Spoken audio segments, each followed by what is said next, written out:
अवधूत चिंतन श्री गुरुदेव दत्त श्री स्वामी समर्थ महाराज की जय। या देवी सर्वभूतेषु शक्ती रूपेण संस्थिता नमस्तस्यै नमस्तस्यै नमस्तस्यै नमो नमः। आता नवरात्र लवकरच येत आहेत आणि मग ह्या शक्तीची उपासना घरोघरी घटस्थापना होते। जसं आपले कुळधर्म कुळाचार असतील त्या नियमाप्रमाणे सगळेजण घटस्थापना करत असतात किंवा उपवास धरतात। काही जण पायात चप्पल घालत नाही 9 दिवस, काही जण नुसते चहावर राहतात। म्हणजे मला आठवतं माझ्या मिस्टरांच्या कंपनीमध्ये एक जण होता, तो माणूस फक्त 9 दिवस चहावर असायचा। बघून आम्ही अवाक व्हायचो आणि एवढं जड त्याला कंपनीतलं काम करायचं असायचं। आता इव्हन मी कामवाल्या बायका बघते येतात चप्पल घालत नाहीत पायामध्ये। एक जण जी होती तिला मी स्टेशन पासून मी सोडवायला जायचे तिला की तिच्या पायात चप्पल नाही। म्हणजे इतकं ह्या श्रद्धेने म्हणा किंवा की नाही बाबा आपण जर पायात चप्पल घाली तर देव आपल्यावर कोपेल किंवा ह्या अशा अश्रद्धेने पण करणारी मंडळी आहेत। आणि कसं असतं की आता विविध उपासनेचे प्रकार आपण युट्यूबवर बघतो किंवा कोणीतरी सांगतं, तसे करणारे पण लोक असतात। पण आता आपण आज या चर्चेमध्ये आपल्यासोबत प्रणव गुरुजी आहेत, रेंगे काका आहेत, तर आपण असं बघणार आहोत की अशी कुठली उपासना आहे की ती मी या 9 दिवसात करावं आणि मला त्याचं फल प्राप्त होईल। किंवा एखाद्याला आध्यात्मिक उन्नती करायची असते किंवा एखाद्याला देवीकडनं काही मागून घ्यायचं असतं। ती शक्ती स्वरूपिणी आहे, ब्रह्मा विष्णू महेशाच्या तिन्ही शक्ती जिथे एकवटले ती जगदंबा भवानी आहे, तिची आराधना आपल्याला करायची आहे। प्रणव गुरुजी देवी भागवत करतात, देवी पुराणाविषयी सांगतात। तर आपण आज या चर्चेमधनं हेच आपल्या सगळ्या प्रेक्षकांना सांगूयात की योग्य रीतीने जर आपण केली उपासना तर निश्चित आपल्याला फल प्राप्त होऊ शकतं। तर देवी पुराणाविषयी देवी भागवताविषयी आपण सांगावं। सर्वप्रथम देवी भागवताबद्दल आपण विचारलेलं आहे। ज्याप्रमाणे श्रीमद भागवत आहे त्याचप्रमाणे देवी भागवत आहे आणि तत्समच तेवढ्याच श्लोक संख्येचं तेही आहे 18,000 श्लोकांचं। तर देवी भागवतामध्ये भगवतीच्या उपासनेबद्दल सांगितलेलं आहे। तर त्याच्यामध्ये विविध व्रतांचं वर्णन आहे, विविध पद्धतीने भगवतीच्या पूजनाचं वर्णन आहे, विविध व्रताधिकांचं नियम आहे वर्णन आहे आणि नवरात्रामधलं तर विशेष करून आहेच। तर देवीच्या 4 नवरात्रांचा उल्लेख हा तिथे येतो। पण त्यातल्या त्यात आपल्या महाराष्ट्रामध्ये एकच अश्विनातली नवरात्र प्रचलित आहे आणि बाकी नवरात्र मग उत्तरेत असतील दक्षिणेत असतील अशा प्रकारे प्रसिद्ध आहे। तर आता ह्या अश्विन शारदीय नवरात्रामध्ये काय करावं असं जसा आता विचार झाला त्यानुसार आपल्या कुलपरंपरेनुसार जे काही नियम असतील तेवढ्या नियमांचं आपण पालन करावं। आणि आग्रह हा असेल की कुठल्याही कठोर नियमांचं पालन किंवा ज्याला अतिरेक कुठल्याही नियमांचा हा असू अति तिथे माती म्हणतातच ना माती। आणि त्याला शास्त्रीय प्रमाण काय लोक बरोबर आहे, शास्त्रीय प्रमाण हवं। आता गीतेमध्ये याला आसुरी तप असं म्हणलंय। बर करशयंत शरीरस्थम भूतग्राम चेतसः मांचैवांत शरीरस्थम तान्विध्यासुर निश्चया असं भगवंतानी गीतेमध्ये म्हणलंय। ह्याला आसुरी तप, निश्चित तो आसुरी तप समज अर्जुना असं देव म्हणतायत। आपल्या शरीराला कर्षित करणं, कारण की देव म्हणतात शरीरामध्ये मी आहे बरोबर, आणि जास्त कठोर असं काही करून त्या मी जो सर्वांच्या अंतस्थ आहे हा मला त्रास होतो असं देवाचं म्हणणं आहे। बरोबर, म्हणून त्यामुळे अतिरेकपणा कठोरपणा म्हणा हे असं अधिक करू नये। कलियुग आहे आणि कलियुगामध्ये शरीर प्राण हे अन्नगत आहेत, त्यामुळं अधिक कठोर कुठल्याही गोष्टीचं आता पुराणामध्ये जे महात्म्य आलेलं असतं, जे नियम आलेले असतात, तर हे पूर्वीतल्या युगांचे हे आहेत नियम सांगितलेले। पण तसं अंथरूण बघून पाय पसरणे हे आपल्याकडे प्रसिद्ध वाक्प्रचार आहे। त्याप्रमाणे आपल्या शरीराची स्थिती ओळखून जेणेकरून मुख्य गोष्ट काय, उपवास शब्दामध्ये सुद्धा उपसमीपे आसनमिति उपवासा, की त्या देवतेच्या समीप तुम्हाला मन बुद्धी चित्ताने राहायचं, बरोबर, ह्याचं नाव उपवास आहे। आणि त्याच्यामध्ये स्वाभाविकपणे अन्न पाण्याचा विसर पडणं अपेक्षित आहे। आता स्वाभाविकपणे जर विसर पडत नसेल तर जेणेकरून सारखं त्या अन्नाची आठवण होणार नाही, तेवढं का होईना अन्न ग्रहण करून ते आपण त्या भगवंताच्या त्या भगवतीच्या मना चिंतनामध्ये आपण लागलं पाहिजे। हे मुख्य लक्ष आहे। मुख्य लक्ष ज्यावेळेस आपण विसरतो त्यावेळेस दुसऱ्याच कुठल्या तरी नियमांना आपण धरून बसतो आणि मुख्य बाजूला सुटतो। मुख्य त्या भगवतीची त्या भगवंताची त्याचं चिंतन अपेक्षित आहे। आता नवरात्रीचा आपण विचार करतोय तर भगवतीचं चिंतन अपेक्षित आहे। आता काय काय केलं जाऊ शकतं, एकतर प्रत्येकाला कुलस्वामिनी असते किंवा आपले कुलदेवता असतात, ज्या कुलदेवता ज्या असतात त्या कुलदेवतेची शक्तीच आपण कुलस्वामिनी समजू शकतो। कोणाचं समजा काय भगवान विष्णू भगवान व्यंकटेश वगैरे जर कुलदेवता आहेत, तर भगवती महालक्ष्मी तिची कुलदेवता आहे. पुष्कळ जण म्हणतात आम्हाला कुलदेवी माहित नाही, तर त्यासाठी सांगा. आता महाराष्ट्रामध्ये तशी अडचण कमी असेल ही, पण काही काही जणांचा असा प्रश्न असतो, तर आपण आपल्या कुलस्वामींचं यथाशक्ती नामस्मरण करावं, चिंतन करावं. आता अधिक चिंतन होण्यासाठी एक पर्याय म्हणजे काय, आपण त्या देवतेच्या पुराणाचं श्रवण करावं. आता देवीच्या पुराणामध्ये काय आहे, देवी भागवत एकतर प्रसिद्ध आहे, अजून देवी पुराण, त्रिपुरा रहस्य, दत्त भार्गव संवाद वगैरे हे देवीच्या उपासनेमधले हे विशिष्ट तात्विक असे ग्रंथ आहेत. तर ह्यांचं आपण अधिकाधिक श्रवण केलं पाहिजे. आता ज्या प्रकारे गणपती मंडळांमधून सामूहिक गणेशोत्सव साजरे होतात, त्या प्रकारे देवीचे सुद्धा विविध मंडळांमधून उत्सव साजरे होतात. तर या सगळ्या मंडळांनी सुद्धा विचार केला पाहिजे की आपण जे उत्सव साजरे करतो त्याच्यामधून समाज प्रबोधन हे त्या त्या देवतेच्या माध्यमातून झालं पाहिजे. आता नवरात्राचा कालावधी आहे, तर त्याच्यामध्ये बाकी सगळ्या अजून गोष्टींना हे असतं, तर त्याच्यामध्ये देवी भागवताचंही आपण आपले जे कोणी स्थानिक गुरुजी असतील त्यांच्याकडून केलं पाहिजे. ज्यावेळेस आपण ह्या मुख्य गोष्टींचा विसर पाडतो त्यावेळेस अनावश्यक गोष्टी ह्या प्रवाहात शिरतात. जसं आता देवीच्या प्रसन्नतेसाठी गरबा करणे हे योग्यच आहे, पण त्याच्यामधून पुढे अजून विकृती म्हणून ते नॉर्मल डान्स वगैरे असं सुद्धा काही काही ह्याच्यामध्ये होतं. आता देवीच्या समोर सेवा म्हणून शास्त्रीय पद्धतीने नृत्य सेवा करावी, तर ह्याचं विधान आहेच, पण आज जे त्याचं विकृत स्वरूप झालेलं आहे, तर असं हे होता कामा नये. एक समाजासमोर आदर्श ठेवण्यासाठी म्हणून आपण पौराणिक प्रक्रियेने देवी भागवत पुराणाचं वगैरे स्वाध्यायाच्या रूपाने समाजाला एक छान दिशा, उपासना आणि त्या निमित्ताने भगवतीचं चिंतन हे नवरात्रीमध्ये व्हावं.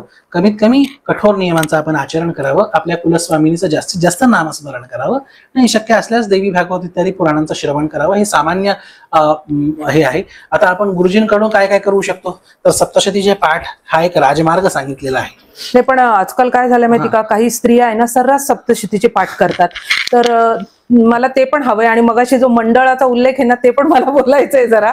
तर तुम्ही आधी हे करा की सप्तशतीचे पाठ कोणी करावेत, कारण की कसं असतं की पुरुष आणि स्त्री सध्याला बरोबरीने चालतात, खांद्याला खांदा लावून. मग गुरुचरित्र पुरुष वाचतात, मग महिलांनी का वाचू नये म्हणून महिलांनी वाचणं सुरू केलं.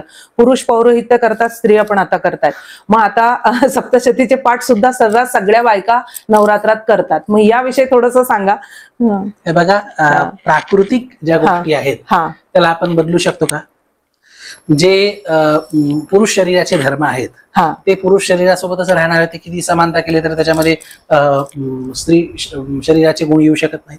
जे स्त्री शरीराचे धर्म आहेत ते त्याचं साम्य किंवा त्याची समानता किंवा त्याची बरोबरी ही पुरुष शरीरात येऊ शकते का? नाही, प्रत्येकाचं पृथकत्व आहे. तर त्यासाठी आपल्याला मार्गभेद सांगितलेले आहेत. म्हणून मी मघा एक वाक्य म्हटलं, आपल्याकडे फलामध्ये फरक नाही कुणाला, मार्गामध्ये फरक. मार्गामध्ये शेवटी जे फळ प्राप्त व्हायचे ते स्त्रीलाही तेच प्राप्त होणार आहे, ते पुरुषाला प्राप्त होणार आहे, ते एका अज्ञानाला सुद्धा तेच समान प्राप्त होणार आहे, ते एका ज्ञानी पंडिताला सुद्धा तेच प्राप्त होणार आहे. मार्ग वेगवेगळे असतील पण फळापासून कुणालाही वंचित ठेवण्यात आलेलं नाही. तर त्यासाठी मार्ग वेगवेगळे असतात. आता सप्तशती हा तसा पाहायला गेलं तर उग्र प्रयोग आहे. उग्र प्रयोग आहे, बरोबर आहे. रुद्र सुद्धा तसाच आहे. रुद्र शब्दाचा अर्थ ज्याच्यामध्ये रौद्रत्व आहे ते रुद्र आहे, बरोबर आहे. तर तसं सप्तशती हे जर तुम्ही पाहिलं तर त्याच्यामुळं तो जे प्रकरण आहे ते अगदी उग्र आहे. तर त्यामुळे प्राकृतिक जी ओळीबद्ध आहे तर असं आपण वाचू शकता, हरकत नाही. आणि सप्तशतीचं तर असं आहे की ते तंत्रप्रधान प्रकरण आहे. ते व्यासकृत पुराण नाहीये, लक्षात घ्या, ते मार्कंडेयकृत पुराण. बरोबर आहे, बरोबर आहे. त्याच्यामुळं त्याच्यामध्ये तंत्रशास्त्राची प्रधानता आहे. आणि तंत्रशास्त्राचं असं आहे की त्याच्यामध्ये जर छेडछाड जर झाली, अनधिकार चेष्टा ज्याला आपण म्हणतो, बरोबर, ज्याच्यामध्ये अधिकार शब्दाचा अर्थ योग्यता आहे, हक्क असा नाहीये, तो चुकीचा प्रचलन झालेला एक वाक्प्रचार आहे. पण अधिकार शब्दाचा अर्थ योग्यता. एखादं साधन एकासाठी योग्य आहे, दुसऱ्यासाठी वेगळं साधन योग्य असतं. तर अनधिकार चेष्टा ज्यावेळेस तंत्र इत्यादी मार्गामध्ये होते त्यावेळेस त्याचं विपरीत फळ मिळण्याची जास्त शक्यता असते. आणि तसे आम्ही प्रत्यक्ष तसे अनुभवही पाहिले की बाबा त्यांना त्रास होतो आणि त्यावेळेस कळत नाही कशामुळे होतोय कशामुळे होतं. तर त्यामुळे हे जे मंत्र असतात, मंत्रांशी खेळ असू नये. एक एक अक्षर असेल, एक एक शब्द असेल, एक एक श्लोक असेल, तर हा खूप शक्तिशाली असतो. मंत्राला अचिंत्य शक्ती हे असं म्हणलंय. आणि त्यामुळे त्याचा प्रयोग हा सांभाळूनच करणं अपेक्षित असतं. त्याच्यामुळे मराठी ओवीबद्ध पाठ करावा. ज्यांना सप्तशतीत काय सांगितलं हे समजून घ्यायचंय त्यांनी नुसतं भाषांतर वाचलं तरी चालेल, त्याला पारायणाचं वगैरे काही पण मग आता काही स्त्रियांची खरंच इच्छा असते मनापासून त्या आई भगवतीला अगदी म्हणजे आपलं सगळं सर्वस्व मानत असतात. मग त्यांनी सप्तशतीचे पाठ करायची त्या स्त्रीची खूप मनापासून इच्छा असेल तर मग तिने मग समजा तिचे मासिक धर्म गेलेले असतील, मग अशा स्त्रीने केलं तर चालेल का?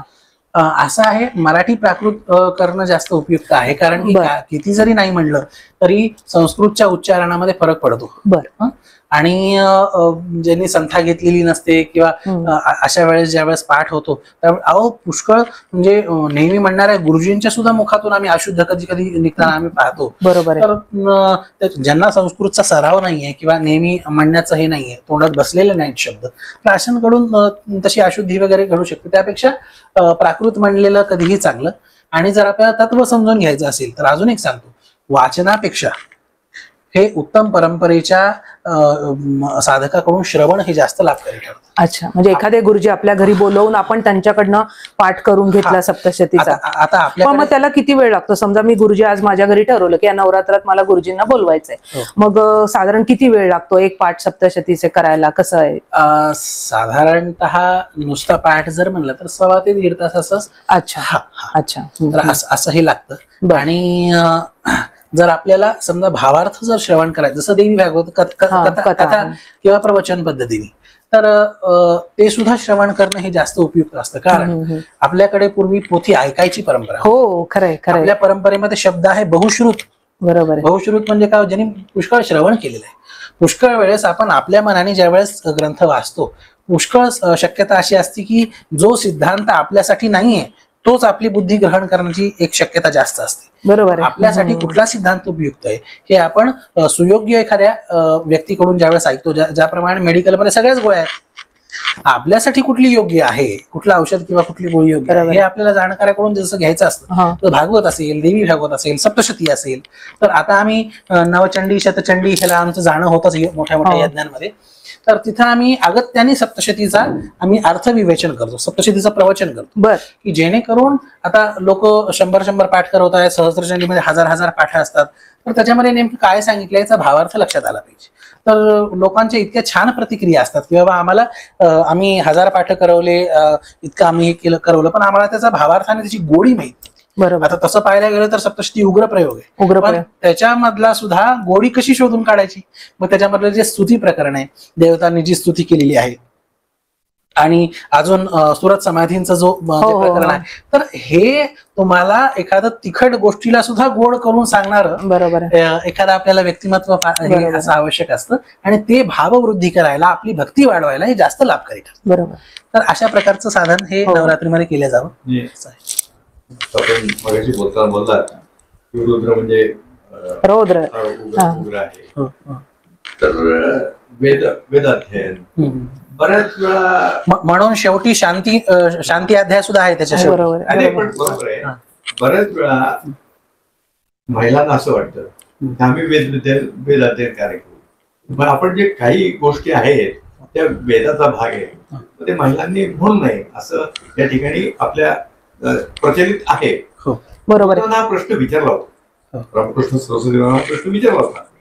तर गुरुदेव म्हणले की वेदाध्याय असेल किंवा रुद्र असेल, हे जे करतात त्याने एक वेगळी ऊर्जा, वेगळी उष्णता निर्माण होते. बरोबर.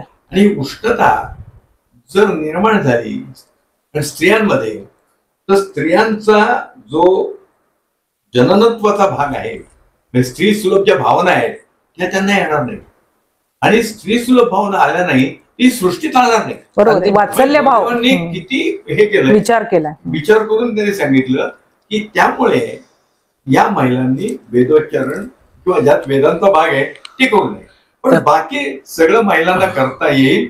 महिलांना आमच्या धर्मात कुठेही कमी लेखलेलं नाही, या सगळ्या महिला आमच्या बरोबरीच्या जास्त लिहिलेलं आहे. आणि गुरुदेवांनी या सगळ्या महिलांना स्वतः गुरुदेव मातृ स्वरूप संदेश. बरोबर आहे. हे खरं तर शास्त्रामध्ये स्त्रीला अर्धांगिनी म्हटलेलं आहे. हे जे उत्तर दिलं ते उत्तर आजपर्यंत कोणाकडे मी ऐकलं नाही की त्याच्यामध्ये एवढी ऊर्जा असते की पुरुष मंडळी देखील जे म्हणणारे आहेत ते वृक्ष होतात. बरोबर. तुमची तब्येती बघा त्याच्या, ते वृक्ष होतात. बरोबर. आणि मग हे जर महिला म्हणायला लागल्या आणि महिला जर असं झालं तर या पृथ्वीचं संजीवन राहील. बरोबर. हे पृथ्वीचं सृष्टीचक्र चालू राहिलं पाहिजे. त्याचा परिणाम सरळ सरळ व्यक्तिमत्वावरच होतो. म्हणून हे व्यक्तिमत्वावरच सगळं होतं. सांगितलं. उद्याला जर तुमची सृष्टीच चालली नाही त्याला काय अर्थ आहे? खरं म्हणजे गुरुदेवांनी किती पुढचा विचार करून सांगितलं. अगदी बरोबर. आणि गुरुदेवांनी तेव्हाही सांगितलं की स्त्रियांना आमच्याकडे हीन दर्जा अजिबात नाही. स्त्रिया आमच्या बरोबरीच आहे.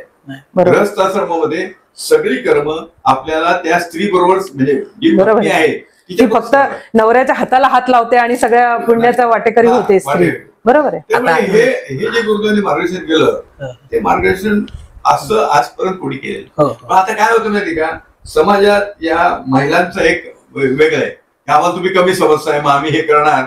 ते काय असं माहिती का, सध्या समाजात जे वातावरण आहे त्याप्रमाणे काही महिला करत असतात. काय दादाजी पाटील त्यांनी करावं हा भाग वेगळा. पण या ठिकाणी गुरुदेवांचं मार्गदर्शन आमचे गुरुदेव कायम सोहळ्यात असायचे.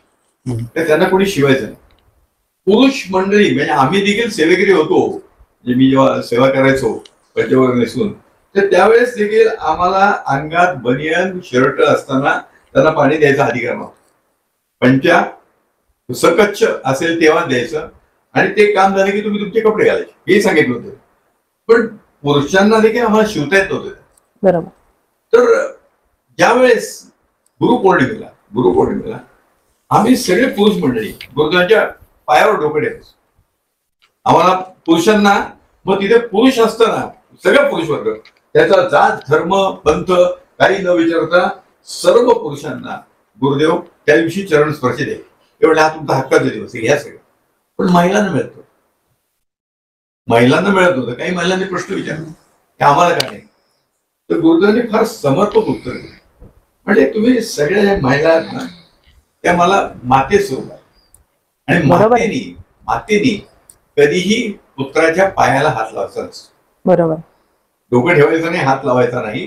त्यामुळे मी तुम्हाला मातृस्वरूप सुद्धा असल्यामुळे मी हे करत नाही. असं हे उत्तर देणारे आणि प्रत्यक्षात ते माता समजणारे असल्यामुळे होत आहे. ते असं उत्तर त्यांनी दिलं. त्याच्यानंतरही महिला म्हणल्या नाही काहीतरी करा. ते म्हणले बघू नंतर पुढे. ते पुढे उगवलंच नाही. पण ही 98ची चर्चा आहे. बरोबर आहे. 99ला गुरुदेवांनी ध्येय ठेवलं. बरोबर. म्हणजे आता प्रत्येक ठिकाणची परंपरा वेगळी आहे. काही ठिकाणी महिला जातात तिथे डोके ठेवतात. ते प्रत्येकाचं हे आहे. पण गुरुदेव कायम सहज असल्यामुळे त्यांनी हे उत्तर जे दिलंय ते अप्रतिम उत्तर आहे असं माझं. बरोबर. मगाशी आपण तो मंडळांचा उल्लेख केला होता की आता काय होतं अनेक म्हणजे नवरात्र म्हणजे केवळ दांडिया असं सगळीकडे हे झालेले. आणि मला तर कधी कधी असं वाटतं की येणाऱ्या पिढीला नवरात्र म्हणजे फक्त दांडिया एवढंच कळेल की तिच्या समोर आपल्याला भागवताचं श्रवण करायचं आहे किंवा आपल्याला काही उपासना करायची आहे, श्रीसुक्त म्हणायचं आहे, आरती करायची आहे 2 वेळेला, तिला आवडणारे वेगळे वेगळे भोग त्या ठिकाणी आपल्याला अर्पण करायचे आहे. ही सगळी सेवा आहे. बरोबर. आणि आपण जसं म्हटलं की त्या ठिकाणी उपवास करायचे म्हणजे तिथं आपल्याला वास करायचा, तिच्याजवळ थांबायचं, हे सगळं. म्हणजे आज ही जी मंडळ आहेत ना त्यांची सुद्धा जबाबदारी आहे की नुसता दांडिया म्हणजे नवरात्र नाहीये. तर हे कुठेतरी आज तुम्ही धर्म प्रचाराचं कार्य करत आहात.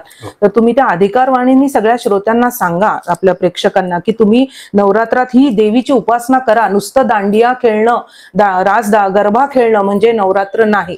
आणि आपल्याकडे तर घागरी फुंकणं असे प्रकार होते. हा दांडिया हा महाराष्ट्रातला प्रकार नाहीच आहे माझ्या माहितीप्रमाणे.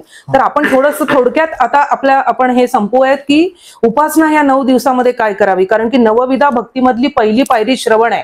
जसं आपण सांगितलं की पुराणांचं श्रवण केलं पाहिजे. मग ती जे आत्मनिवेदनापर्यंत पोहोचण्यासाठी ह्या 9 दिवसांचा कसा उपयोग करावा हे आपण आपल्या सगळ्या आता प्रेक्षकांना सांगावं. अगदी. सर्वात पहिल्यांदा जसं आपण म्हणल्याप्रमाणे नवविधा भक्तीची पहिली पायरी ही श्रवण आहे. त्यामुळं त्या तत्वाचं, त्या देवतेच्या उपासनेचं, त्या देवतेच्या पुराणाचं श्रवण हे अपेक्षित आहे. मंडळांना सुद्धा हे लक्षात घेतलं पाहिजे की देवी भागवत ह्याचा आपण प्रयत्न करावा. ते शक्य नसेल तर कमीत कमी तत्संबंधित विषयी असणारे छान आपल्यासारखे कीर्तनकार आहेत त्यांच्या कीर्तनांचं आयोजन करावं. तेही जर शक्य नसेल तर प्रवचनाचं आयोजन करावं. प्रवचन तर काय वन मॅन शो असतो, तर एखाद्या व्यक्तीने सुद्धा प्रवचन केलं जाऊ शकतं. तर ह्याचं कुठंतरी स्वाध्याय होणं आवश्यक आहे. आणि त्यानंतर श्रवण झालं की त्याच्यानंतर कीर्तन. तर बाकीचे आता देवासमोर कीर्तन म्हणजे तत्संबंधी स्तुती असेल, तत्संबंधी नामस्मरण असेल, तत्संबंधी भजन असेल, यांचं कीर्तन व्हावं. आज विकृती काय होते की आज काय पिक्चरची गाणी लागतात, अजून काही डीजे लावून अजून काही हे केलं जातं. हे लक्षात घ्या, ह्यानी ती दैवी शक्ती आपल्यावर कृपा करणार नाही, पण जे आसुरी शक्ती असतात त्यांचं बळ वाढल्याशिवाय राहत नाही. बरं, तर त्यामुळे कीर्तन व्हावं त्या देवतेचं. त्या देवतेचं भजनांचं आयोजन असेल, भजन संध्या असेल, किंवा आपलं कीर्तनाचा ज्या प्रकारे महाराष्ट्रामध्ये प्रचलित क्रम आहे तर तशा प्रकारचं कीर्तन केलं जाऊ शकतं. हा पण मंडळाने नियम घ्यावा की बाबा 9 दिवस 9 वेगवेगळ्या लोकांच्या समूहाने, आज ह्या भागातल्या, उद्या त्या भागातला, अर्धा तास संकीर्तन करावं देवीसमोर, काय हरकत आहे. तर असे चांगले उपक्रम हे केले गेले पाहिजेत. ह्यानी काय होणार आहे, ह्यानी त्या मंडळामध्ये त्या देवीच्या दर्शनाला, पूजनाला येणाऱ्या लोकांचं सुद्धा कल्याण होणार आहे. तर आता काही सिद्धस्थान असतात, त्यांच्याबद्दल प्रचलित असतात, तर त्यांचं काय, आता दगडूशेठ गणपती असेल किंवा लालबागचा राजा असेल, त्या प्रकारे हे मोठे प्रचलित स्थान आहेत. आता त्या पूर्वजांच्या पुण्याईवर आजपर्यंत चाललेले आहे. आज त्यांच्या नावावर काही विकृत जरी चालले असेल तरी वेगळी गोष्ट आहे. आता असेच देवीचे पुष्कळ सिद्धस्थान आहेत की बाबा ह्या ठिकाणची देवी पावते, त्या ठिकाणची देवी पावते.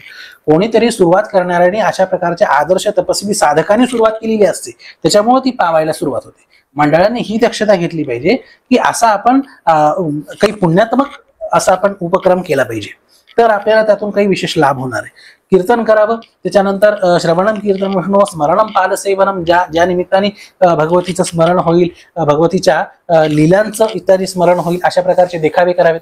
देखावेच जर करायचे आहेत तर भगवतीने कशा प्रकारे आसुरांचा नाश केलेला आहे, भगवतीने कशा प्रकारे दुष्ट प्रवृत्तींचा नाश केलेला आहे, अशा प्रकारचे दिखावे करावे जेणेकरून तिच्या पराक्रमाचं स्मरण होईल. स्मरणम पादसेवनम, प्रत्यक्ष तिची सेवा ही कशा प्रकारे होईल. आपल्याकडे जर कुमारी पूजन असेल, बरोबर आहे, कुमारिका पूजन करतो आपण, ललिता पंचमीला आहे, अष्टमीला आहे. आणि जगाच्या पाठीवर कुमारी पूजन करणारं, स्त्री पूजन करणारं, सुवासिनींचं पूजन करणारं हा आपला जगाच्या पाठीवर एकमेव धर्म आहे. बरं, आणि ह्या माध्यमातून जर आपण विशुद्ध शास्त्रीय परंपरेने जर आपण असं करत गेलो ना, तर तुम्ही सांगा, ज्यावेळेस आपण कन्येमध्ये देवी पाहतोय, त्यावेळेस आपण सुवासिनीमध्ये आपण देवी पाहतोय, त्यावेळेस समाजामध्ये विकृती आणि अत्याचाराचं प्रमाण कमी होणार नाही का? बरोबर आहे. म्हणजे आपल्या धर्माचं पालन करताना आपल्या धर्माचा ही विशेषता आहे की ते नुसतं कर्मकांड नाहीये, ते तुमची दृष्टी बदलून टाकतं. बरोबर आहे. म्हणून परंपरा म्हणून त्याला करायचं नाही, तर एक विशेष व्यापक आणि आदरणीय पूज्य दृष्टी ही व्हावी यासाठी म्हणून हे उपक्रम केले जाऊ शकतात. पादसेवनम, अर्चनम, भगवतीची पूजा करावी. अहो, जितका आनंद जशी सूक्ष्मता बारकाई देवीच्या पूजनात आहे ना, तसं तुम्हाला जगाच्या पाठीवर दुसऱ्या पूजनामध्ये मिळणार नाही. बरं, देवीच्या पूजनामध्ये एकतर भूशुद्धी म्हणजे आपल्या शरीरामधली भूतशुद्धी, अर्थात आपल्या शरीरामधल्या तत्वांची शुद्धी. जसं आपण म्हणतो ना की आपण भगवंताचे अंश आहोत, आपण शक्तीचे अंश आहोत, त्या ईश्वरी आपल्या शरीरात असणाऱ्या पंचमहाभूतांचं शोधन करून स्वतः ईश्वरीय शक्तीमध्ये प्रतिष्ठित होऊन न्यासांच्या विविध एकादश न्यासांच्या माध्यमातून आपलं शरीर दिव्य मंत्रमय करून पात्रासाधन, राजोपचार ह्यांच्या माध्यमातून ज्यावेळेस आपण भगवतीची पूजा करतो ना, समाधी सदृश तुम्हाला अनुभव झाल्याशिवाय राहणार. रामकृष्ण परमहंस याचं उत्तम उदाहरण आहे, काली मातेची कशी अर्चना करायचे, अर्चन भक्ती. अगदी हे देवीचं पूजन जर तुम्ही सविधी करायला गेलात ना, तर सगुणातून निर्गुणाकडे आपोआप मनुष्य जातो आणि साधकाची स्थिती ही उच्च बनत जाते. मंडळाने हे लक्षात घेतलं पाहिजे, तुम्ही रोजची अशा प्रकारचे यजमान करा, तुम्हाला त्या यजमानांचा सकारात्मक असा प्रतिसाद आल्याशिवाय राहणार नाही. तर देवीच्या पूजनामध्ये, उपासनेमध्ये खूप विशेष सूक्ष्मता आहे. तर म्हणून अर्चन भक्तीला खूप विशेष महत्व आहे. अर्चना वंदन, आपण तिचं वंदन करावं, मग त्या विविध मातृस्वरूपांमध्ये आपण तिचं वंदन करावं, विविध शक्ती स्वरूपांमध्ये आपण तिचं वंदन करावं. वंदनम दास्यम, दास्य करावं. आपण सेवा वाटून घ्यायची असते. मग कुठल्या लोकांनी झाडू काढण्याची सेवा असेल, कुठल्या ह्यांनी अजून कशाची सेवा असेल, तर उपक्रमांमध्ये ह्या सगळ्या भक्तीच्या ज्या गोष्टी आहेत ह्या वाटून दिल्या पाहिजेत, ह्या प्रकाशित केल्या पाहिजेत, ह्यांना प्रोत्साहित केलं पाहिजे. तर दास्य भक्तीमध्ये आपण सगळं काही आसपासची स्वच्छता असेल, सगळं काही काम स्वतः जातीने उभं राहून देवीचा भगवतीचा शृंगार असेल किंवा अजून ह्या सगळ्या गोष्टी आपण दास्य भक्तीत करू शकतो. आणि भगवतीशी सख्य तिची स्तुती करत ज्यावेळेस आपण देवीची स्तुती करतो त्यावेळेस बाकीचं जग राहत नाही, आपण आणि देवी, आपण आणि एवढंच एवढंच हे असतं. मग तिथं अधिकाराने देवाला भांडणं सुद्धा असतं. हा, तर हे सख्यत्वात मोडतं. अशा प्रकारे आणि सख्यम आत्मनिवेदन, ज्यावेळेस आपण सख्यत्व करून ज्यावेळेस खूप प्रेम होतं ना, त्याचा पर्यवसान उर्मटतेमध्ये होत नाही, त्याचं पर्यवसान पुढे आत्मनिवेदनच होतं, की पुढं आपलं सगळं निवेदित, माझं सगळं काही तुझंच आहे, अशा प्रकारचं निवेदन हे आत्मनिवेदन नवी भक्ती आहे. आणि ही या नवरात्रामध्ये आपल्याकडून उपासना घडावी. आणि हेच स्वरूप नवदुर्गांचं सुद्धा असंच आहे. प्रथमम शैलपुत्रीच्या द्वितीयम ब्रह्मचारिणी, ही पर्वतासारख्या कठोर असणाऱ्या तत्वाची अशी ही पुत्री रूपाने जी उत्पन्न होते, ब्रह्मचारिणी रूपामध्ये जी तपस्येला प्रारंभ करते, ती चंद्रघंटा आहे. आणि जी कुष्मांड आहे, पंचमो स्कंदमाते, जी कार्तिकेयाची जी माता आहे, जो देवांचे सेनापती आहे अशांची ती माता आहे. पंचमो स्कंदमाते, ती षष्ठं कात्यायनी, तिच्या सर्वांना वर देणारी ती कात्यायनी, षष्ठं कात्यायनी, तिचे सप्तम कालरात्री, ती ज्यावेळेस उग्र दुष्ट दैत्यांना मारायचा प्रसंग येतो त्यावेळेस ती उग्र अशी कालरात्री होते. सप्तमं कालरात्रीची महागौरी तिची अष्टम तिचं जे स्वरूप आहे ती म्हणजे महागौरीचं आहे. आणि नवम सिद्धिदात्रीच, नव जे तिचं स्वरूप आहे ते सिद्धिदात्रीचं सगळ्या प्रकारच्या सिद्धी प्रदान करणार आहे. यासाठी नवदुर्गांच्या क्रमाने तिचं चिंतन करावं. देखावे सुद्धा प्रदर्शित करायचे असतील तर मंडळांनी ह्या सगळ्या देवीच्या 9 स्वरूपांचे देखावे हे साजरे करावे. सगळ्यांचे चित्र आज आपल्याला सुलभ आहेत. आज 50 वर्षापूर्वी 70 वर्षापूर्वी हे सगळे चित्र सुद्धा सुलभ नसायचे. बरोबर. ह्याचा आपण सकारात्मक विज्ञानाचा उपयोग करून आजच्या काळानुरूप कशी भक्ती वाढेल, तर उपासना वाढेल, समाजामध्ये सात्विकता वाढेल, याचा विचार करावा. एक छोटस सूत्र सांगतो की धर्म कशाला म्हणावा, अधर्म कशाला म्हणावा. एक छोटस एक विवेक बुद्धी जागृत ज्यांनी होईल. ज्या कुठल्या गोष्टीने सात्विकता वाढेल ती क्रिया धर्म आहे. आणि ज्या कुठल्या गोष्टीने रजोगुण तमोगुण वाढतील तो अधर्म आहे. जर तुमच्या दांडियाने सात्विकता वाढते का, तुमच्या अजून बाकीच्या गोष्टीने सात्विकता वाढते का, मग तो अधर्म आहे. ज्यांनी सात्विकता वाढत आहे, मग ते अर्चन असेल, मग ते भजन असेल, मग ते कीर्तन असेल, प्रवचन असेल, अजून तुम्ही श्रीसुक्त, मला वाटतं बायका या काळामध्ये बऱ्याच 16 वेळा श्रीसुक्ताचे पाठ करतात, भगवतीच्या विविध स्तोत्रांच्या श्रीसुक्ताचं. आणि आता आपण मंडळांच्या पातळीवर बघितली उपासना, तर शेवटाकडे जाताना वैयक्तिक पातळीवर आता काय काय उपासना करावी, म्हणजे श्रीसुक्त आहे किंवा आपण देवी कवच किल कारगला आहे, महालक्ष्मी अष्टक आहे, नंतर देवी कवचाचं पण एक स्तोत्र आहे, दुर्गा सप्तशती स्तोत्र आहे. मग असं काय काय करता येईल का आपल्याला, काय काय म्हणता येईल? असं आहे की छोटे छोटे स्तोत्र खूप लाभकारी आहेत. जसं देवी कवच हे खूप लाभकारी आहे. देवी कवच, त्या व्यतिरिक्त अर्गला स्तोत्र खूप लाभकारी आहे. प्रत्येक श्लोकामध्ये देवीला रूप मागितलंय, विजय मागितलाय शत्रूंवर, रूपंदेही जयंदेही यशोदेही विशोदेही असं म्हणलेलं आहे. बरोबर. हा, शक्तीची देवता. अजून असं सुद्धा देवीला प्रिय, देवीने ज्याचा उल्लेख केलेला आहे अशा रात्री सुक्ताचं पठन केलं जाऊ शकतं.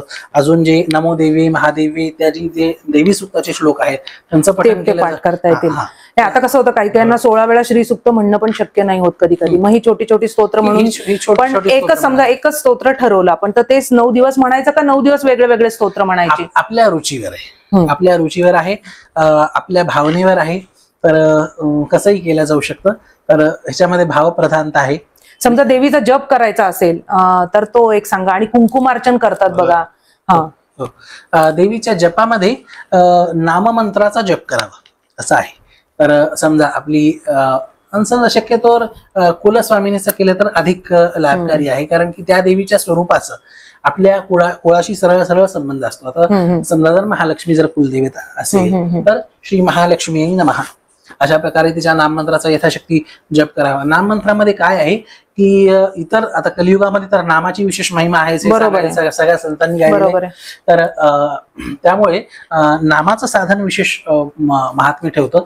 शिवाय नामाला इतर मंत्रांसारखे नियम नाहीत किंवा त्याचं बंधन नाही किंवा अजून सगळ्या गोष्टीचंही नाही. आता जर तुम्ही नवारण मंत्र म्हणला त्याच्यामध्ये बीज मंत्र आला, तर त्याच्यामध्ये सगळ्या गोष्टी आहेत, तर नियमांची अपेक्षा तिथे असते. तर नाममंत्राचा ज्यावेळेस आपण जप करतो, श्री महालक्ष्मी महाश्री भवानी नमः वगैरे अशा नाममंत्रांचा, श्री पार्वती नमः किंवा तत्सम, तर ह्यानी काय होतं की विशेष काही नियमांची आवश्यकता नाही, भगवंताचं स्मरण राहतं. बरोबर, असं आहे. म्हणजे अनाठही उल्लेख आहे असं मला वाटत नाही. मुद्दाम आज बोलतोय, आपण नवरात्राबद्दल बोलतोय. आज देशामध्ये राजकीय जे वातावरण आहे हो ते काही फारस आपल्या धर्माच्या बाजूने आहे अशातला भाग नाहीये काय. पण याच्यात एक मला फक्त आशेचा किरण दिसला, सध्याचे देशाचे जे पंतप्रधान नरेंद्र मोदी आहेत, त्याच पंतप्रधान आहेत, हो ते देखील या नवरात्रात व्रत करत असतात. हो त्यांचं व्रत मगाशी त्याने अत्यंत कडक आहे. 9 दिवस ते उपवास करतात आणि अमेरिकेत गेले तरी त्यांचे उपवास चालू होते. बरोबर. तर आजचा ही जी काही हा जो देवीचा भक्त आहे त्यांचं ते मी कात्यायनी देवीचं स्तोत्र त्यांच्या मुखातनं ऐकलं, फार चांगलं त्यांनी म्हटलं. तर देशाला एक असा जो पंतप्रधान मिळालेला आहे आणि त्याच्या मुखातनं आपण हे ऐकतोय, तर ही एक निश्चितपणे नवरात्र उत्सवाच्या दृष्टीने चांगली गोष्ट आहे. एक देशाचा जो पंतप्रधान ते करतोय आपल्याला त्यातनं उत्साह येणं स्वाभाविक. उत्साह येणं, राजकीय विचार काय आहेत त्याच्याशी आपल्याला काही घेणं. बरोबर. यथा राजा तथा प्रजा. राजकीय विचार काय नाही, हे कुठल्या पक्षाचे आहेत हा वेगळा आहे, पण ते आज पंतप्रधान पदावर विराजमान आहे. बरोबर. आणि पंतप्रधान पदावर बसल्यानंतरही ते हे पाळतात, हे त्याचं वैशिष्ट्य आहे. बाकीचे लोक त्या पदावर गेले हे सगळं विसरतात, ते अजून विसरले नाही. शक्तीच्या उपासनेनी, व्यवस्थित शक्तीच्या उपासनेनी काय होतं ह्याचं प्रत्यक्ष उदाहरण म्हणजे आपले पंतप्रधान आहेत. लहानपणापासून ज्यावेळेसपासून ते रामकृष्ण मिशन मध्ये जोडल्या गेले, आता तिथं बंगालच्या ह्याच्यामध्ये देवीचाच उपासनेचं जास्त अधिक प्रचलन आहे. तर तिथून देवीच्या उपासनेचा त्यांना जसा संपर्क आला म्हणा किंवा ओढ लागली, गोडी लागली असं आहे. तर व्यवस्थित आता ते एकच नवरात्र नाही, ते चैत्राचं सुद्धा असंच करतात. चैत्राचं नवरात्र आणि हे अश्विन नवरात्र, हे दोन्ही नवरात्र ते लिंबू पाण्यावरच करतात. देवीची उपासना व्यवस्थित जर केली तर काय होऊ शकतं याचं प्रत्यक्ष उदाहरण आज देशासमोर आहे. बरोबर. की चहाचे कप इत्यादी धुणारा एक छोटासा बालक आज देशाचा पंतप्रधान आहे. तर भगवतीच्या उपासनेचं हे विशेष हे विशेषत्व आहे आणि हे सप्तशतीमध्ये म्हणलेलं आहे. त्वामाश्रिताना नविपन्न राणाम त्वामाश्रिता ह्या श्रयताम प्रयात. बरोबर. तुझ्या उपासनेचं हे फळ आहे की ते कुणाच्या आश्रयाला जात नाही, ते दुसऱ्यांना आश्रय देण्या एवढे समर्थ. आणि आपली श्री सुक्ताची फलश्रुतीच आहे ना, त्याच्यामध्ये सुद्धा हेच सांगितलेलं आहे की तुम्हाला धन धान्य पशु आयु आरोग्य समृद्धी सगळंच प्राप्त होणार आहे. म्हणजे देवी कशी आहे ते शक्तीचं पण स्वरूप आहे, आई पण आहे. त्यामुळे तिच्यामध्ये असलेला तो वात्सल्य भाव ती लगेच बोलते. हा, आणि मग त्या भावनेतनं महिला ते कुंकुमार्चन पण करतात बघा. तर ते थोडक्यात ते सांगा, मग आपण थांबूया. कुंकुमार्चन हे नामावलीनी करणं अधिक. हा, कारण की बऱ्याच ठिकाणी महिला श्री सुक्ताचे पाठ करून करतात, त्यावेळेला ते अंगुली निर्देश पण एक तुम्ही थोडंसं सांगा की काय काळजी घेतली पाहिजे. ह्या मुद्रेनी हे कुंकू व्हायला पाहिजे असं अशी मुद्रा ना, मृगी. तर कुंकू व्हायला पाहिजे. तर आणि ते कुठल्याही सुक्तापेक्षा ते नामावलीने व्हायलेलं जास्त चांगलं. मग आता भगवतीची अष्टोत्तर शतनामावली ज्याच्यामध्ये 108 नाव आहेत, ज्यांना अजून अपेक्षा असेल त्यांच्यासाठी सहस्रनामावली आहे. सहस्रनामावलीला साधारणतः पाऊण 1 तास लागतो, पण त्यापेक्षा अष्टोत्तर शतनामावली खूप अगदी 108 नाव आहेत, कमी वेळामध्ये होतं. तर त्या नामावलीने आपल्याला जसं लक्ष्मीचे आपण नाव घेऊ शकतो, दुर्गा मातेचे आपण नाव घेऊ शकतो, सगळ्यांची नामावली इत्यादी आज उपलब्ध आहे.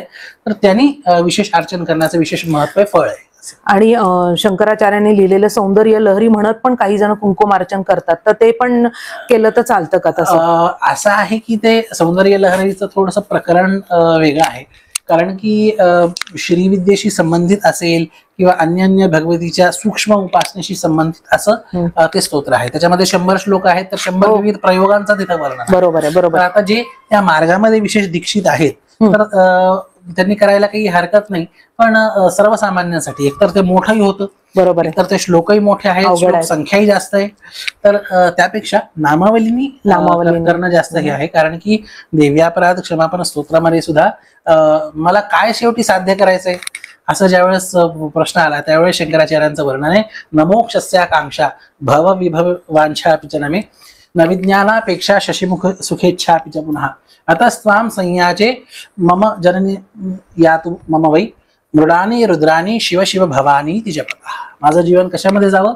माझं जीवन हे तुझे हे विविध नाम घेण्यामध्ये व्यतीत व्हावं. तर शेवटी पोहोचायचं नामामध्ये, तर त्याच्यामुळे नामावलीचा आश्रय हा अर्चनाला असेल, अजून कशाला असेल, हा जास्त उपयोग. नाही, आणि मग कुठल्या दिवशी करावं कुंकुमार्चन? अष्टमीला, नवमीला, का 9 दिवसात कुठल्याही दिवशी केलं तरी चालेल? कुठल्याही दिवशी करणं फलप्रद आहे. ज्यांना अष्टमी नवमी शक्य आहे त्यांना ते उपयुक्त असेल. उपयुक्तच असेल. काका, याच्यात एक असा छोटा प्रश्न होता की 20-22 वर्षाच्या मुली, आता कित्येक जणांना मराठीच्या वाचनाचे पण प्रॉब्लेम हो. तर व्हिडिओ लावला किंवा ऑडिओ असेल त्याच्यावरती ते करू शकतात.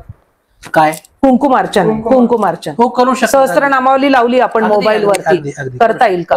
करू शकतो. काहीच हरकत नाही. ते नाव कानावर पडत आहे आणि अर्चना होत आहे. श्रवण करत करायला काहीच हरकत नाही, निषेध नाही. आता नवरात्राचाच विषय चाललाय म्हणून मी आमच्या गुरुदेवांच्या भविष्यातले एक महत्वाची बाब तुम्हाला सांगतो. रामकृष्ण सरस्वती महाराज जेव्हा बाल्यावस्थेत होते तर त्यांचा जन्मच मुळी या कामाकरता झाला होता आणि त्यांची कुलस्वामिनी ही कोल्हापूरची महालक्ष्मी. बऱ्याच वेळा मी गुरुदेवांच्या बरोबर कोल्हापूरला दर्शनाला गेलेलो आहे आणि ते मातेला आई साहेब असे फार प्रेमाने उच्चारायचे. त्यांचा शब्द माझ्या कानावरून बसला, ते उच्चारणच होतं. त्याचं एक वैशिष्ट्य असं होतं की गुरुदेव लहानपणी असताना त्यांना स्वप्नात साक्षात्कार, आणि मी तुझ्याकडे यायला निघाली, पण मी त्या केडगाव मध्ये अडकली आहे, तिथे माझी भगिनी आहे, तिथे मी आली आहे आणि आता मला पुढे तू न्यायला ये. आणि हे स्वप्न पडल्यावर ते गुरुदेव आणि माझ्यासोबत त्यांचे मोठे बंधू, त्यांचे काही 4 नातेवाईक सगळं बघायला गेले. त्या ठिकाणी त्यांना पहिल्या ठिकाणी कुठे शोधलं, तिथे काही सापडलं नाही. दुसरीकडे कुठे ती कोण सापडली आणि तिथे तो तांदळा स्वरूपात ती गेली. तांदळा स्वरूपात सापडल्यावर तो तुम्हाला तांदळा हे असतो. तर त्यांचे मोठे बंधू होते, ते म्हटले, बंधू मोठे होते, त्यांचा अधिकारच होता, त्यांनी ते पूजा वगैरे करून त्याची मिरवणुकीने त्यांनी आणलं. पण त्या बंधूंच्या हातात ते मूर्ती एवढी जड झाली की त्यांना ते पेललं. शेवटी गुरुदानी त्या हातात, पण गुरुदानी अगदी इझिली म्हणजे त्यांच्या करताच साक्षात कोल्हापूरची अंबा माता नगरमध्ये आली, त्यांच्या घरी आली. बरोबर. हे आमच्या गुरुदेवांबद्दल कोणा खास सोने गुरुदांचे बघतो, त्यांनी एक रामराय महात्म्य अशी एक पोथी लिहिली. त्या पोथीमध्ये हा सगळं उल्लेख तांदळा स्वरूप, आणि अजूनही तो तांदळा क्षीरसागर कुटुंबाच्या म्हणजे गुरुदेवांच्या देवतेमध्ये आहेच. देवीचं किती महत्व आहे, गुरुदेवांना देखील देवीचं किती महत्व आहे हा फार महत्व. म्हणजे त्या रामराय महात्म्याचं असं आलंय, ही देवी नंतर गुरुदेवांची सेवा करतो, आई स्वरूपामध्ये आहे ती. काय माहिती का, गुरुचरित्रात असं आपण बघतो की स्वामी नरसिंह सरस्वती महाराज जेव्हा अवतारात होते तेव्हा अनेक देवींनी त्यांच्याकडे आलेल्या भक्तांना या गुरुदेवांकडे नरसिंह महाराजांकडे पाठवलं. कारण की गुरुस्वरूप हे सगळ्यापेक्षा मोठे आहे. त्यांनी सांगितलं तू संन्याशी आहे तिचं जा. लोकांचा काही वेळेस विश्वास नव्हता, कुष्ठरोगी ब्राह्मणाची कथा, पण तू माणसाकडे जा सांगते. बरोबर. तिचं नरसिंह महाराज तू संशय दोन आलाय, मी तुझं करतो पण मग थोडं राहणार आहे. त्याच्यावर त्यांनी 1-2 लोकांना असं कवित्व वगैरे करायला सांगितलं. म्हणजे दत्त परंपरेतले जे अवतारी पुरुष आहेत बरोबर त्यांना आणि देवी हे सगळे एकच आहेत. आपण फक्त नाव वेगळं, आज देवी म्हटले, उद्या दत्त म्हणतोय, परवा विष्णू म्हणतोय, शंकर म्हणतोय, सगळे एक. कुठेही बदल. दत्त भार्गव संवाद जर पाहिला तर दत्तप्रभूंनी परशुरामांना जो उपदेश केला आहे तो भगवतीच्याच उपासनेचा केलेला आहे. बरोबर. तर त्यामुळे या सगळ्या शक्ती ह्या एकच आहे. आपण त्या काळात त्या तत्वाचं पूजा करतो. बरोबर. आणि सगळं एकच आहे, एकच आहे. आपल्याला बऱ्याच वेळा लोकांना शैव वैष्णव असं करतात, पण भगवान विष्णू ज्या वेळेस अवतीर्ण झाले पृथ्वी तलावर तेव्हा त्यांनी शंकराची पूजा केली. शंकर माझा दैवत आहे, आणि शंकर जेव्हा आलेले होते तेव्हा त्यांनी विष्णूंची पूजा केली. म्हणजे एवढं त्यांच्यात ऐक्य आहे, आपणच भेदाभेद का करायचं. बरोबर. अज्ञान मूलक आहे. या गुरु परंपरेत शंकर हे आद्य गुरु आहे, विष्णू गुरु आहे, सगळे गुरु स्वरूप आहे. म्हणूनच या सणांच्या माध्यमातून जर प्रबोधनाची जर परंपरा टिकली तर हे सगळं अज्ञान दूर होईल. बरोबर. म्हणून कुठल्याही सणांच्या निमित्त अशा प्रकारची प्रबोधन परंपरा पाहिजे. पोचणं गरजेचं. बरोबर अगदी. बरोबर. म्हणून देव माझाची ही विशेष जबाबदारी की सर्वांपर्यंत सणानिमित्त हे ज्ञानामृत पोहोचवावं. बरोबर आहे, बरोबर आहे. हे देव माझा तर बऱ्याच आध्यात्मिक विषयात, धार्मिक विषयात पुढाकार घेऊन हे सगळे व्हिडिओ आपले म्हणजे आजच्या आपल्या ह्या चर्चेमधनं देव माझाने चांगलंच बरोबर. कार्य केलेलं आहे. बरोबर आहे. आज म्हणजे या व्यासपीठाच्या माध्यमातून आपण मंडळांनी काय करावं, एका महिलेनी काय करावं, नंतर वैयक्तिक पातळीवर कुठली उपासना करावी, कुठलाही अतिरेक न करता एक तारतम्य भाव साधून आपण ह्या 9 दिवसांमध्ये आपण जसं म्हणाला नवविधा भक्ती करत करत या आई शक्ती, तिच्या आई भगवतीकडनं ती शक्ती प्राप्त करून घ्यावी आणि मोठ्या कुठल्याही म्हणजे भुलू नये कुठल्याही याला की आज आपण ह्या साड्या नेसल्या पाहिजेत म्हणजेच आपल्याला देवी प्राप्त होईल, हाच रंग आपण, कारण की आजकाल ते खूप फॅड झालेले की 9 हा म्हणजे मी काय म्हणते की हरकत नाही, देवीला सुद्धा हा सगळा शृंगार आवडतो. आपण त्या 9 दिवसाच्या पण त्या वरच्या कारे भुलेल्या वरल्या रंगाची असं न करता देवीला नेमकं काय हवंय माझ्याकडनं ते आपले आचार विचार आणि संचार आपण करावा आणि आपलं आयुष्य सुगंधित करावं आणि आपल्या सहवासात येणाऱ्या सगळ्या परिवाराचं आपण कल्याण करावं, कारण की जिच्या हाती पाळण्याची दोरी ती जग उद्धारी असं करण्याचं काम देवीच्या ठाई आहे. रंग वगैरे म्हणलं हा हा हा मी सरकारी क्षेत्रात काम करत नाही, काही महिलांनी मला प्रश्न विचारला, या रंगाची साडी आम्हाला उद्याला कॅज्युअली द्या, मला रजा द्या. बरोबर आहे. अरे म्हटलं रजा तुझ्याकडे जे कपडे ठेवले ना देवी कुठं म्हणते. नाही, देवीला भाव तुमचा हवाय. तुम्ही भलेही राजेशाही थाट करून वेगळे वेगळे वस्त्र करून पण तिला जर का तुमच्या अंतरंगात तो भाव नसेल तर ती तुमच्यावर कधी प्रसन्न होऊ शकत नाही. अगदी तुमच्या आर्त हाकेला प्रसन्न होणारी अशी ही देवी आहे. सगळ्यांवर प्रसन्न हो अशी आपण मनोकामना करूयात. आपण वेळात वेळ काढून आलात आणि ही चर्चा खरंच खूप छान रंगली आणि सूर्य जरी मावळला तरी संधी प्रकाश दरवळत असतो, सहवास जरी संपला तरी आठवणीचा सुगंध मात्र सदैव दरवळत असतो. असा हा आपल्या सहवासाचा सुगंध घेऊन आपण आजच्या या चर्चेला विराम देऊया. जगदंबा माता की जय.